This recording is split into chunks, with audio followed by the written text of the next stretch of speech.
নমস্কার বন্ধুরা, Bangla study channel পক্ষ থেকে আপনার জন্য একটা নতুন ভিডিও নিয়েছি। একটা সিম্পল রুট সম্পর্কে আলোচনা করব। এটা কোশ্চেন আছে, এই অপশানগুলোর মধ্যে কোনটা হবে সেটা আপনারা দেখুন, আমি আপনাদেরকে সামনে তুলে ধরছি। তো ভিডিওটি তার জন্য ভিডিওটি শেষ পর্যন্ত ওয়াচ করুন। তো এখানে এটা কোশ্চেন আছে, এই কোশ্চেনটা সমাধান করছি।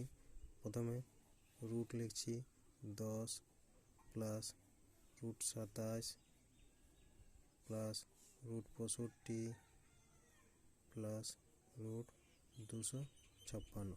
256টা হচ্ছে 16 উপর কত হলে 16, 65-র সাথে 16 যোগ করছি। 65-র সাথে 16 যোগ করলে কত হচ্ছে 81।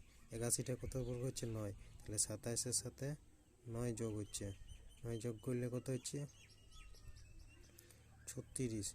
36টা কত বর্গ হচ্ছে 6, তাহলে এটা হচ্ছে রুট 10 প্লাস 6। রুট 10 প্লাস 6, এত দূর পর্যন্ত 6 হলো। 10 প্লাস 6 সমান রুট ওভার 16। রুট ওভার 16 সমান হচ্ছে 4। অপশান ডি হচ্ছে আমার রাইট অ্যান্সার। 4 হচ্ছে আমার অ্যান্সার।